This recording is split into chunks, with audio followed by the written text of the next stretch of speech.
नमस्कार, स्वागत है आपका। आप देख रहे हैं द न्यूज और मैं रानी गुप्ता आपके साथ। भोजपुरी सिंगर नेहा सिंह राठौर को मध्य प्रदेश की कोर्ट से बड़ा झटका लगा है। आपको बता दें, दरअसल भोजपुरी सिंगर नेहा सिंह राठौर के खिलाफ आपराधिक केस को रद्द करने से सीधे हाई कोर्ट ने इनकार कर दिया है। दरअसल पिछले साल नेहा सिंह राठौर ने राष्ट्रीय स्वयंसेवक संघ यानी कि आरएसएस के खिलाफ एक आपत्तिजनक पोस्ट किया था, जिसके बाद इस पूरे मामले को लेकर के एफआईआर की जाती है। और अब जब नेहा सिंह राठौर अपने ऊपर लगाए गए इन आरोपों को रद्द करने की मांग करती है, मध्य प्रदेश हाईकोर्ट इस पूरे मामले को लेकर के इनकार कर देती है। दरअसल भोजपुरी सिंगर नेहा सिंह राठौर पर दाखिल आपराधिक केस को रद्द करने से मध्य प्रदेश हाईकोर्ट ने मना कर दिया है। नेहा सिंह राठौर ने राष्ट्रीय स्वयंसेवक संघ यानी कि आरएसएस के बारे में एक ट्वीट किया था। उसमें नेहा सिंह राठौर ने एक वायरल वीडियो लगाया था, जिसमें दिखाया गया था कि मध्य प्रदेश के सीधी में एक आदिवासी मजदूर पर एक व्यक्ति पेशाब कर रहा है। नेहा सिंह राठौर का यह केस मध्य प्रदेश सरकार ने दर्ज करवाया था। मध्य प्रदेश हाईकोर्ट के जस्टिस गुरपाल सिंह आलूवालिया ने नेहा सिंह राठौर की आपराधिक केस रद्द करने की अर्जी पर यह सवाल उठाया कि आखिर भोजपुरी सिंगर ने एक खास ड्रेस को ही क्यों चुना और इसे अपने ट्वीट में क्यों लगाया। दरअसल नेहा सिंह राठौर ने अपने ट्वीट में खाकी निक्कर पहने व्यक्ति को पेशाब करते दिखाया था। जस्टिस आलूवालिया ने नेहा सिंह राठौर की अर्जी पर यह कहा कि आवेदनकर्ता ने अपने ट्विटर और इंस्टाग्राम अकाउंट में जो कार्टून लगाया है वो घटना से जुड़ा हुआ बिल्कुल नहीं है। इसके अलावा नेहा सिंह राठौर ने अपनी ओर से कुछ चीजें और भी जोड़ी हैं। कोर्ट ने कहा कि यह नहीं कहा जा सकता कि आवेदन ने अभिव्यक्ति की आजादी के मूल अधिकार के तहत ये कार्टून अपलोड किया है। जस्टिस गुरपाल सिंह आलूवालिया ने कहा कि सटायर के जरिए किसी कलाकार को निंदा करने का अधिकार है, लेकिन कार्टून में खास परिधान दिखाने को सटायर नहीं माना जा सकता। हाईकोर्ट के जज आलूवालिया ने नेहा सिंह राठौर की अर्जी को खारिज करते हुए ये भी कहा कि अभिव्यक्ति की आजादी का मूल अधिकार पूर्ण अधिकार नहीं है और इसमें कुछ पाबंदियां होती हैं। कोर्ट ने कहा कि आवेदक ने जो किया वो बिना किसी वजह के खास समूह को जोड़ने वाला था। इसी वजह से यह संविधान के अनुच्छेद 19(1)(a) के दायरे में नहीं आता और अनुच्छेद 19(2) के तहत सटायर में प्रतिबंधित किया जाता है। बता दें, दरअसल नेहा सिंह राठौर यूपी में रहती हैं। उनके खिलाफ इसे ट्वीट पर 153(a) के तहत केस दर्ज किया गया था। मध्य प्रदेश हाईकोर्ट ने नेहा सिंह राठौर के वकील से केस रद्द करने की अर्जी में यह कहा था कि उनकी मुवक्किल ने 153(a) का कोई उल्लंघन नहीं किया है। वहीं मध्य प्रदेश सरकार ने नेहा सिंह राठौर की अर्जी का विरोध किया और कहा कि भोजपुरी सिंगर के ट्वीट से तनाव बढ़ा और पेशाब करने के आरोपी प्रवेश शुक्ला पर राष्ट्रीय सुरक्षा कानून के तहत कार्रवाई भी की गई। 15 मई को अपने आदेश में हाईकोर्ट ने नेहा सिंह राठौर के वकील से यह भी सवाल पूछा कि वो बताएं कि पेशाब करने के आरोपी प्रवेश शुक्ला ने पेशाब करने की घटना के वक्त वैसी ही ड्रेस पहनी थी या नहीं पहनी थी। आपको बता दें, दरअसल पिछले साल आरएसएस के गणवेश को लेकर के नेहा सिंह राठौर ने एक ट्वीट किया था, जिसमें दिखाया जाता है कि कैसे आदिवासी के ऊपर जो शख्स पेशाब कर रहा है वो आरएसएस का गणवेश पहना हुआ है। फिर क्या था, इस पूरे मामले को लेकर के अब बीजेपी अनुसूचित जाति मोर्चा के प्रदेश मीडिया प्रभारी सूरज खरे ने केस दर्ज कर दिया कि नेहा सिंह राठौर का ये ट्वीट जो है वो धार्मिक भावनाओं को आहत करता है। इतना ही नहीं, एक खास समुदाय को भी टारगेट करने की कोशिश यहां पर नेहा सिंह राठौर की ओर से की जा रही है। खैर, इस पूरे मामले को लेकर के अब मध्य प्रदेश हाईकोर्ट से नेहा सिंह राठौर को बड़ा झटका लगा है और उनकी इस याचिका को खारिज करने से ही इनकार कर दिया गया है। दूसरी ओर बात अगर हम चुनावी नतीजों की करें तो इसको लेकर के बीजेपी की महिला नेत्रियों का बड़ा बयान सामने आया है। साफ तौर पर उन्होंने विपक्ष को करारा जवाब दिया है।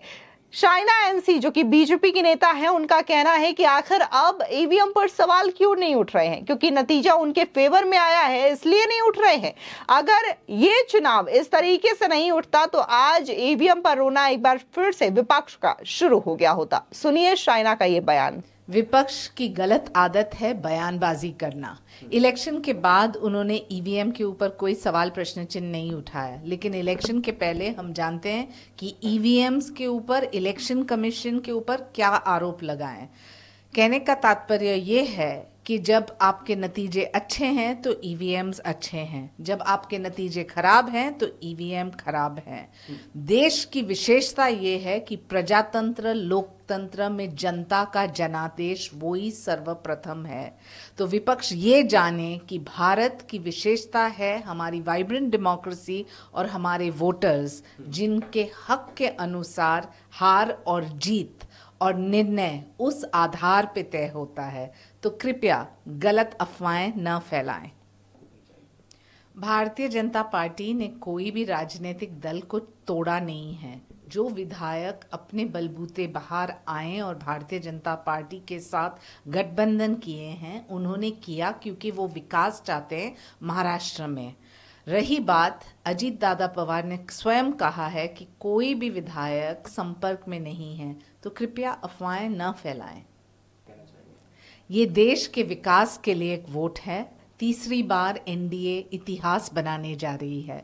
हमें गर्व है कि नीतीश कुमार जी हो, चंद्रबाबू नायडू हो, एकनाथ शिंदे हो, अजीत पवार हो, चिराग पासवान हो, अनुप्रिया पटेल हो, देवेगौड़ा जी के परिवार के सदस्य हो या फिर पवन कल्याण जी, सभी ने समर्थन दिया है, अनकंडीशनल सपोर्ट प्रधानमंत्री मोदी जी के लिए, क्योंकि वो जानते हैं कि जो एक विकसित भारत आप चाहते हैं तो आपको गति, रफ्तार और विकास सभी का समन्वय चाहिए, और वो केंद्र में और प्रदेशों में बहुत ही ज़रूरी है। इसलिए उनका अनकंडीशनल सपोर्ट रहा है मोदी जी के प्रति।